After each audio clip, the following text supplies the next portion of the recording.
নমস্কার বন্ধুরা, ডায়েরির পাতায় তোমাদেরকে জানাই অনেক অনেক স্বাগত, অনেক অনেক শুভেচ্ছা ও ভালোবাসা।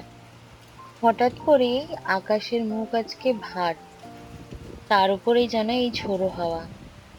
ছাদের উপর এই লাল পতাকাটা কেমন উড়ছে, মনে হচ্ছে প্রকৃতি আজ নিজের মনেই মেতে উঠেছে। বৃষ্টির এই শব্দ শুনলে মনটা কেমন যেন আনমনা হয়ে যায়। ভাবছি এক কাপ চা নিয়ে এই বৃষ্টিটা উপভোগ করি, আর এই ছোট ছোট ভিডিওর মাধ্যমে তোমাদের সঙ্গে শেয়ার করি। প্রচন্ড পরিমাণে ঝোড়ো হাওয়া আর প্রচন্ড পরিমাণে বৃষ্টি হচ্ছে। কেন কি জানি মনে হচ্ছে আজকের আবহাওয়াটা ভীষণই সুন্দর, তাই না? এদিকে জানলার বাইরে অযোধ্যারায় বৃষ্টি, আর অন্যদিকে ছোট্ট ছোট্ট করে স্বপ্নের প্রস্তুতি। চিন্তা হচ্ছে, যেহেতু এখন পর্যন্ত আমার এই জানলাগুলো লাগানো হয়নি, এখান থেকে কিছু হয়তো ছাট আমার নতুন রঙে এসে পড়বে। এই চিন্তাটাতেই আমার মাথায় কাজ করছে না যে কি করব। দেখতে পাচ্ছ চাদরটা ওরা দেখে নিশ্চয়ই বুঝতে পারছো কত পরিমাণে ঝোড়ো হাওয়া দিচ্ছে। অনেক আটকানোর চেষ্টা করলে কি এগুলো আটকানো সম্ভব হয় কখনো বলো? ভীষণ পরিমাণে বৃষ্টি হচ্ছে। কাজ করছিলাম, কাজ করতে করতে হঠাৎ যখন দেখলাম এই প্রচন্ড পরিমাণে ঝড় বৃষ্টিটা নেমেছে, টুক করে ছাদে চলে এসেছি। কি করব, দেখতে কি হচ্ছে কি না হচ্ছে। ঘরে শ্রী বাড়াতে ভক্তি আর প্রেমের চেয়ে বড় আর কিছু হয়? হয় না মনে হয়। রাধাকৃষ্ণের এই ছবিটা যখনই দেখি মনটা শান্ত হয়ে যায়। মনে হয় যেন বাড়িতে এক ইতিবাচক শক্তির বাস। ঘরটা শুধু আসবাব দিয়েই নয়, এরকম ছোট ছোট অনুভূতি দিয়েও তো পূর্ণতা পায়, তাই না? আরো ঝড়টা বেড়েছে, একবারে ওলট আর পালট করে দিচ্ছে। যেটা ভয় পাচ্ছিলাম, এই ব্যালকনি থেকে টপকে আমার ঘর অবধি আর এই স্ল্যাবটা অবধি পুরো জল চলে এসছে। আমি এই ভয়টাই পাচ্ছিলাম যে আজকে যে এত অযোধ্যায় বৃষ্টি হচ্ছে, সেটা বলার মতো না। যদি অবশ্যই এটাই প্রথম বৃষ্টি হলো আমাদের এখানে। তোমাদের ওখানে কেমন, কোথায় কি বৃষ্টি হলো, এটা তোমরা কমেন্টে জানিও। চলো আর বাকি সাইড গুলোকে একটু দেখি, কোথা দিয়ে কি জল আসছে, কতটা কি আসছে। এটা তো ঠাকুর ঘরের পোর্শনটা। ঠাকুর ঘরে এটা দিয়ে খুব একটা আসছে না, তার কারণ এই দিকটা দিয়ে ছাট অত দিচ্ছে না। এটা যখন বড় ঘরের জানলাটাও পড়লো, তখনও খেয়াল করলাম টুকটাক যা ছাট এরকম জলের বিন্দু দেখা যাচ্ছে। এখন পর্যন্ত কিন্তু ঘরটা গুছিয়ে উঠতে পারিনি, যেহেতু টুকটাক টুকটাক অনেকগুলো কাজ আছে, সেই কারণে গুছিয়ে ওঠা সম্ভব হয়নি। আস্তে আস্তে হবে সবই, আস্তে আস্তে ধীরে ধীরে সেগুলোকে করে নেওয়ার চেষ্টা করব, আর তোমাদের সঙ্গে ছোট্ট ছোট্ট ভিডিও রূপে শেয়ার করব।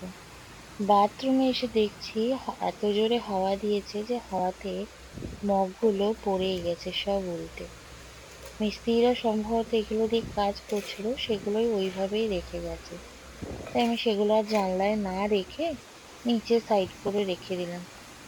কার্টিসের গ্যাপ গুলোতে কিন্তু আমাদের এখনো ফিল করা হয়নি, মানে এর মধ্যে এখনো একটা রেজিং কোড যায়, সেই কোডটা কিন্তু কমপ্লিট হয়নি, এখনো বাকি আছে। কত জোরে মেঘ ডাকছে বুঝতে পারছো নিশ্চয়ই, জানলা দিয়ে কিন্তু দেখা যাচ্ছে। আর এই দিকটা কিন্তু পুরোটাই বাঁশ বাগান, জানো তো। আর মাঝে মধ্যে দেখছি এই ঝোড়ো হাওয়াতে ওপরের এই এক্সস্ট ফ্যানটা ঘুরছে।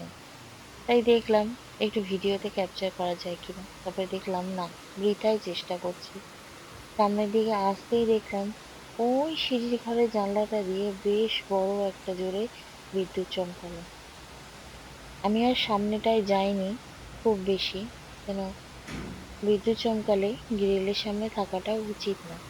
তো সেই কারণে আমি যাইনি সামনের দিকে, এই ঘরটার মধ্যেই ঘোরাফেরা করছি।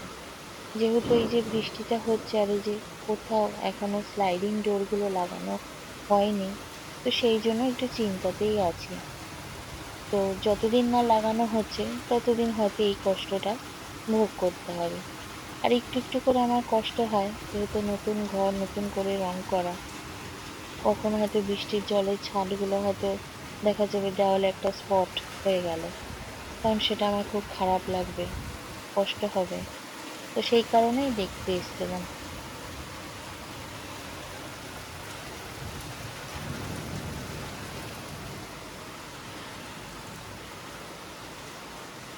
এই যে বড় ঘরের জানলাটা দিয়ে কিন্তু একদমই আর হাওয়া আসছে না। এটাকেও ভালো করে ঢেকে রেখেছিলাম বলে বৃষ্টির ছাঁটও সেই পরিমাণে আসেনি। তাও এগুলোকে আরেকটু ভালো করে ঢেকে দিলাম। যেহেতু এখানে একটা রঙের কাগজ ছিল ঠিক সেই কারণে। নিজের হাতে সাজানো এক টুকরো সবুজ। প্রতিদিন এই গাছগুলোর দেখাশোনা করা, তাদের বেড়ে ওঠা দেখতে দেখতে আমার দিনগুলো কেটে যায়। এটাই আমার দিনের সেরা সময়। ব্যস্ত জীবনের মাঝে ছাদের এই কোণটা আমার কাছে পরম শান্তির জায়গা। আপনাদের যারা বাগান ভালোবাসেন, তারা কেমন লাগলো আমার এই ছোট্ট বাগানটা আমাকে কমেন্ট করতে ভুলবেন না।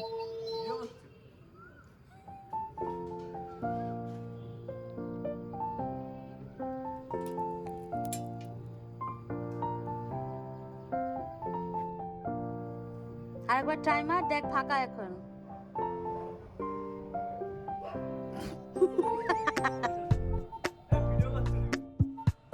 যা যা, অসুবিধা নাই, যা রে যা।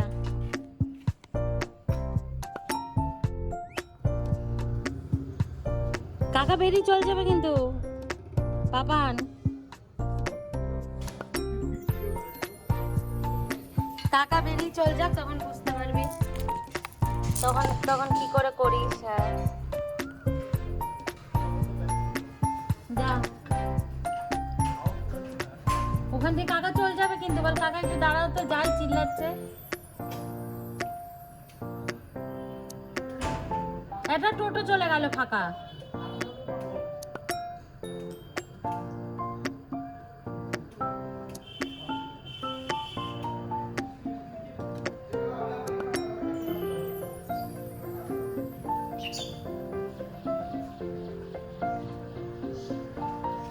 যা,